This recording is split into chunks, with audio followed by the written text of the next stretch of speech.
Hey guys, welcome back to our YouTube channel Garima life science academy. In this lecture हम बात करेंगे जो भी quality control quality council of India की तरफ से QCI की तरफ से जो भी वैकेंसीज आई हुई हैं परमानेंट पोस्ट के लिए, इस लेक्चर में हम वही बात करेंगे उसके बारे में। तो ये हमारा जो ये ऑफिशियल वेबसाइट है क्वालिटी काउंसिल ऑफ इंडिया का, ये ऑफिशियल वेबसाइट है। ये हम इसमें नोटिस में देख सकते हैं कि ये जो इनका पोस्ट आया हुआ, नोटिफिकेशन आया हुआ है, recruitment notification 2023 for the post of examiner of patent and designs. तो इनका जो ये नोटिफिकेशन आया हुआ है ये परमानेंट पोस्ट है, किसके लिए है? Examiner of patents and design, उसके लिए इनका ये वैकेंसीज आई हुई हैं। तो इसके बारे में हम देखते हैं फर्दर डिटेल में कि इनका जो वैकेंसीज हैं वो क्या क्या हैं, और पूरा डिटेल में हम देखते हैं। तो ये हमारा जो है ये रिक्रूटमेंट नोटिफिकेशन है।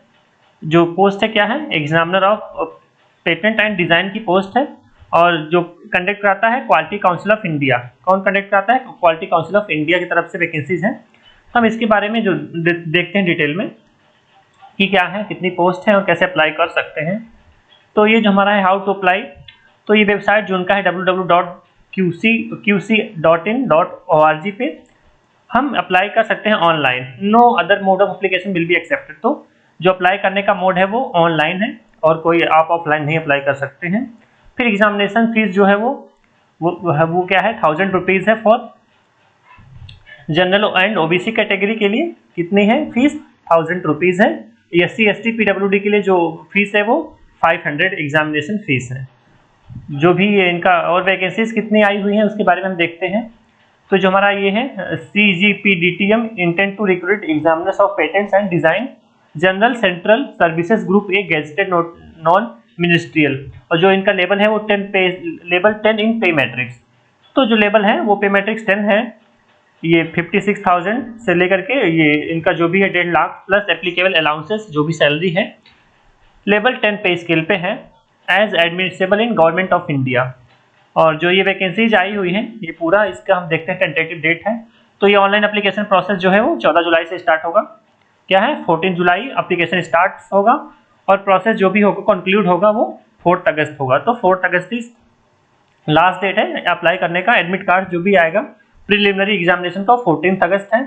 फिर प्रीलिमिनरी एग्जामिनेशन जो होगा वो 3 सितंबर को होगा। तो जो फर्स्ट प्री एग्जामिनेशन होगा वो 3 सितंबर को है। जो रिजल्ट आएगा प्रीलिमिनरी का वो 13 सितंबर है। फिर जो एडमिट कार्ड होगा मेंस के लिए वो 18 सितंबर है। फिर जो मेंस एग्जामिनेशन होगा वो 1 अक्टूबर को होगा। फिर declaration of result of mains 16 October. Admit card जो इंटरव्यू के लिए आएगा वो 22 अक्टूबर को है। इंटरव्यू जो होगा वो 11 एंड 12 नवंबर को होगा। तो ये जो हमारा ये एग्जामिनेशन मोड है क्या है? प्री होगा फिर मेंस होगा, दोनों का जो कंबाइंड स्कोर होगा उसके बेस पर जो भी शॉर्टलिस्ट होंगी फाइनल राउंड इंटरव्यू होगा। तो 3 स्टेप्स हैं, प्री मेंस इंटरव्यू। फिर declaration of final list of qualified candidate जो है वो 17 नवंबर को ये फाइनल डेट मतलब फाइनल लिस्ट निकालेंगे जितने भी क्वालिफाइड होंगे। तो जो भी इनका हेडक्वार्टर है ये पूरा ये हम देख सकते हैं मुंबई में है, और इनका Rajiv Gandhi national institute of intellectual property rights RGNIPM and PIS patent information service Nagpur. तो ये आप इसके बारे में देख सकते हैं इनका पूरा डिटेल क्या है, और जो ऑफिस सेंटर इनके हैं चेन्नई, दिल्ली, कोलकाता एंड मुंबई में इसका जो है सेंटर्स हैं। और जो इनके 5 प्लेसेस जो रजिस्ट्री होती है चेन्नई, दिल्ली, कोलकाता, मुंबई एंड अहमदाबाद में है। तो इसके बारे में आप देख सकते हैं। अब हम देखते हैं कि जो इनका ये एग्जामिनेशन है और ये पूरा मोड क्या है। तो ये हमने देखा कि प्री होगा, मेंस होगा, फिर फाइनल इंटरव्यू होगा। अब टोटल वैकेंसीज की बात करते हैं। तो जो ये डिसिप्लिन वाइज जो कैटेगरी वाइज डिस्ट्रीब्यूशन है वैकेंसीज का वो कितनी वैकेंसीज हैं। तो जो हमारा बायोटेक्नोलॉजी है उसमें ये टोटल जो वैकेंसीज हैं वो 50 वैकेंसीज हैं। जो बायोटेक्नोलॉजी के स्टूडेंट हैं उनके लिए 50 वैकेंसीज हैं। OBC में 14 है और अनरिजर्व में 21 है। EWS में 5 है, ST में 3 और SC में 7 है। फिर बायोकेमिस्ट्री में टोटल वैकेंसीज है 20 वैकेंसीज हैं। आप अपने कैटेगरी के अकॉर्डिंग देख सकते हैं। फूड टेक्नोलॉजी में 15 वैकेंसीज हैं। केमिस्ट्री के लिए 56 वैकेंसी हैं। पॉलीमर साइंस के लिए 9 है। बायोमेडिकल के लिए 53 सीट्स हैं। कंप्यूटर साइंस के लिए 63 हैं। फिजिक्स के लिए 30 वैकेंसीज हैं। तो टोटल जो वैकेंसीज हैं वो 553 वैकेंसीज हैं। ईच डिपार्टमेंट का जो कैटेगरी वाइज है वो है। तो इसमें हर ब्रांच के लोग अप्लाई कर सकते हैं। बायोटेक्नोलॉजी के हैं, बायोमेडिकल, बायोकेमिस्ट्री, केमिस्ट्री के हैं, कंप्यूटर साइंस के हैं, बायोफिजिक्स के हैं या फिजिक्स के, तो आप अप्लाई कर सकते हैं। तो ये हमने सीट्स का जो स्ट्रक्चर था वो हमने इसमें बात किया कितनी सीट्स हैं ईच डिसिप्लिन में। अब क्या है एलिजिबिलिटी क्राइटेरिया है, अगर कोई भी जो सिटीजन है वो अगर इंडिया का है, नेपाल, भूटान का है तो वो अप्लाई कर सकता है। और ये सब इनका जो रिजर्वेशन वगैरह है वो जो कैटेगरी है, कैटेगरी वाइज उनको रिजर्वेशन दिया जाएगा। अब हम देखते हैं कि जो इसेंशियल क्वालिफिकेशंस क्या है। तो बायोटेक्नोलॉजी जो है, बायोटेक्नोलॉजी के लिए master degree in biotechnology, microbiology, molecular biophysics और इक्विवेलेंट। तो अगर आप बायोटेक्नोलॉजी के लिए अप्लाई करते हैं तो आपका जो मास्टर्स डिग्री हो बायोटेक्नोलॉजी में, माइक्रोबायोलॉजी, मोलिकुलर बायोफिजिक्स और उससे रिलेटेड इक्विवेलेंट डिग्री हो सकती है। फिर बायोकेमिस्ट्री के लिए मास्टर डिग्री इन बायोकेमिस्ट्री और इक्विवेलेंट। फूड टेक्नोलॉजी के लिए same bachelor degree in food technology और इंजीनियरिंग में आपका फूड टेक्नोलॉजी में डिग्री होनी चाहिए। तो ये ईच डिसिप्लिन का एलिजिबिलिटी क्राइटेरिया लाइक एमएससी का, केमिस्ट्री के लिए, बायोमेडिकल के लिए bachelor degree in biomedical technology और इंजीनियरिंग में आपका हो। तो ये हर एक के लिए आपका जिसमें भी डिसिप्लिन है लाइक कंप्यूटर साइंस, बायोटेक्नोलॉजी में आप अपनी एलिजिबिलिटी क्राइटेरिया देख सकते हैं और आप अगर एलिजिबल हैं तो आप अप्लाई कर सकते हैं। ये इनका पूरा सभी ब्रांच के लिए बहुत अच्छी अपॉर्चुनिटी है। तो ये एलिजिबिलिटी क्राइटेरिया दे रखे हैं। फिर ये एज लिमिट क्या है, जो 21 ईयर्स जो मिनिमम एज होगा और 35 ईयर्स जो लिमिट है वो मैक्सिमम होगा और 5 साल का ये रिलैक्सेशन देंगे अकॉर्डिंग टू जो गवर्नमेंट के सर्विसेज होंगे और जो भी गवर्नमेंट जॉब में है उनके अकॉर्डिंग जो भी जिसका रिलैक्सेशन होगा 5 ईयर का उनको मिलेगा। तो मैक्सिमम जो एज लिमिट है 35 है और मिनिमम 21 है। तो ये एज लिमिट का बात हुआ। अब नेक्स्ट हम बात करते हैं कि जो स्कीम ऑफ एग्जामिनेशन है वो फेजेस क्या होंगे। तो जो होगा 3 फेजेस में एग्जाम होगा। पहला preliminary examination, screening of candidate for the main examination. तो पहला प्रीलिमिनरी एग्जामिनेशन होगा, फिर सेकंड मेंस होगा for shortlisting candidate for interview, फिर लास्ट में इंटरव्यू होगा। तो 3 मोड में होगा, पहले प्री एग्जाम, फिर मेंस, फिर इंटरव्यू। डिटेल ऑफ फेजेस के बारे में हम देखते हैं कि डिटेल्स अबाउट प्रीलिमिनरी क्या होगा। तो जो एग्जामिनेशन होगा वो स्क्रीनिंग के लिए होगा, जनरल एग्जामिनेशन होगा। ये नहीं होगा कि आप यही आपका फाइनल लिस्ट है फॉर क्वालिफाइड कैंडिडेट। तो जो ये एग्जामिनेशन होगा ऑनलाइन होगा, इवन 50 मार्क्स का होगा और मल्टीपल चॉइस क्वेश्चंस होंगे। 2 आवर्स का होगा, 150 क्वेश्चंस होंगे। और जो ये इनका पैटर्न है और सिलेबस क्या है, जनरल इंग्लिश 15 मार्क्स का होगा, verbal and non verbal reasoning 30 marks का, एप्टीट्यूड होगा वो 30 मार्क्स का, general knowledge and current affairs 30 marks, general science 30 marks and बीपो एंड जो आईपीआर से रिलेटेड होंगे वो 15 मार्क्स होंगे। तो ये इनका जो जनरल सिलेबस है प्रीलिमिनरी एग्जामिनेशन का, ये जनरल ही होगा, बहुत टफ नहीं है। फिर may be about 20 times of the, तो जो इनका जो कट ऑफ होगा प्रीलिमिनरी एग्जामिनेशन का वही होगा कि मतलब जो may be 20 times of total approximate number of vacancies to be fill through this recruitment process. जितनी भी टोटल वैकेंसीज होंगी उसके अकॉर्डिंग ही अपना कट ऑफ जनरेट करेंगे। The minimum qualifying marks in preliminary examination for जो है जनरल के लिए 30% होगा, ओबीसी ईडब्ल्यूएस के 25%, अदर के 20%। तो बहुत ज़्यादा कट ऑफ नहीं है, 25% है ओबीसी के लिए, 30 जनरल के लिए और 20 जो है वो अदर कैटेगरी के लिए है। तो आप इसको आसानी से क्लियर कर सकते हैं। फिर मेंस एग्जामिनेशन जो है वो उसके लिए क्या है इनका, ये ऑफलाइन जो एग्जाम होगा वो ऑफलाइन होगा और रिटन एग्जामिनेशन होगा। ये 2 पेपर्स होंगे इसमें, पेपर 1 OMR बेस्ड होगा, पेपर 2 जो होगा वो डिस्क्रिप्टिव होगा। तो पेपर 2 है मेंस एग्जामिनेशन में, पहला OMR बेस्ड, सेकंड डिस्क्रिप्टिव होगा। Part 1 will be 100 marks and part 2 be 300 marks. तो टोटल जो पार्ट 1 है वो 100 मार्क्स का, पार्ट 2 300 मार्क्स का होगा।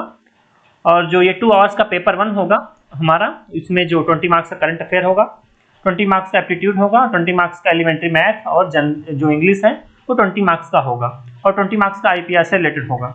जो पेपर 2 होगा मेंस में वो क्या होगा, 3 आवर्स का होगा, उसमें 300 मार्क्स का होगा, डिस्क्रिप्टिव होगा और डिसिप्लिन वाइज सिलेबस वो इसमें दिया हुआ है नीचे। अभी हम बात करते हैं जो पेपर 2 है उसके लिए डिस्क्रिप्टिव जो पेपर होगा उसके लिए क्या है। तो जो वेटेज इन्होंने रखा है कि जो paper 1 and paper 2 will be assigned 80% weightage in the final list of qualified candidate. तो जो पेपर 1 पेपर 2 होगा हमारा इसमें मेंस में, उसमें 80% वेटेज देगा वो फाइनल क्वालिफाइड लिस्ट के लिए जो भी इंटरव्यू के लिए अप्लाई मतलब एलिजिबल होंगे।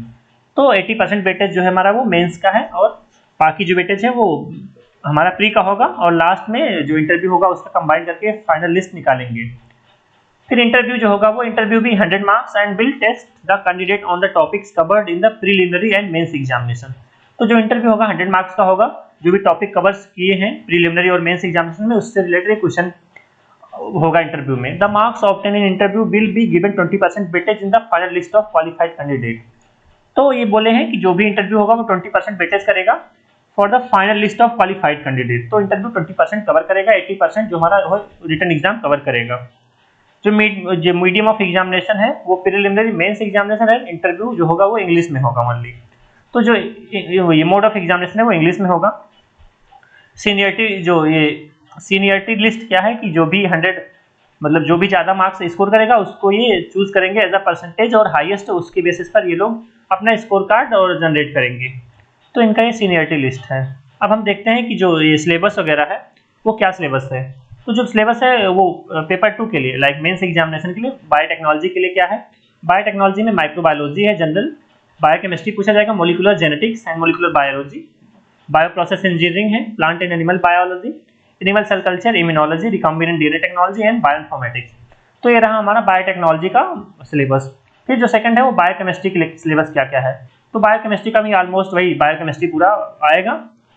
फिर जो हमारा थर्ड है वो फूड टेक्नोलॉजी के लिए, तो फूड टेक्नोलॉजी में क्या क्या सिलेबस है, फूड केमिस्ट्री एंड न्यूट्रिशन आएगा, food microbiology, food product technology ये फूड इंजीनियरिंग, इतना इसका सिलेबस है फूड टेक्नोलॉजी का। फिर केमिस्ट्री का है जो केमिस्ट्री के लिए अप्लाई करेंगे, इनऑर्गेनिक केमिस्ट्री आएगा और फिजिकल केमिस्ट्री, ये है फिजिकल केमिस्ट्री का सिलेबस है, और ऑर्गेनिक केमिस्ट्री और इंटरडिसिप्लिनरी टॉपिक्स थोड़े बहुत आएंगे उसमें जो केमिस्ट्री के लिए अप्लाई करेंगे। फिर ऐसे ही सेम पॉलीमर साइंस का है और बायोमेडिकल इंजीनियरिंग में भी ये सिलेबस दिया हुआ है। आप जिसका भी आपका जो ब्रांच है उसके अकॉर्डिंग आप देख सकते हैं फर्दर सिलेबस क्या है।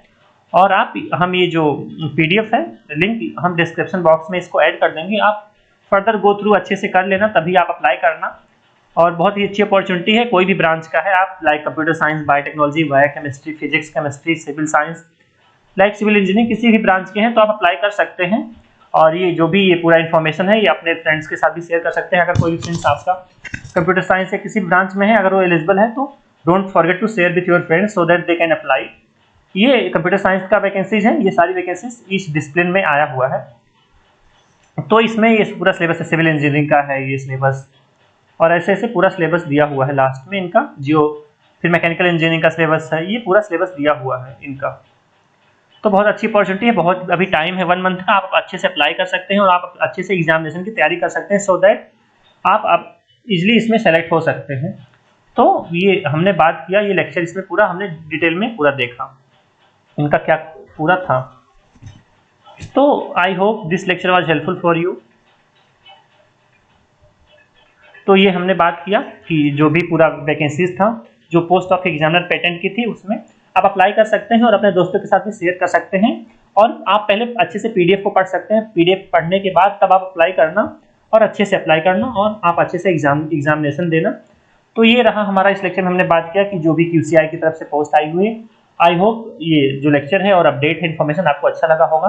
अगर आपको अच्छा लगे तो अपने दोस्तों के साथ इसको शेयर कर सकते हैं। और if you like my video notes and contents you can share Garima Life Science Academy, my YouTube channel, with your friends and juniors.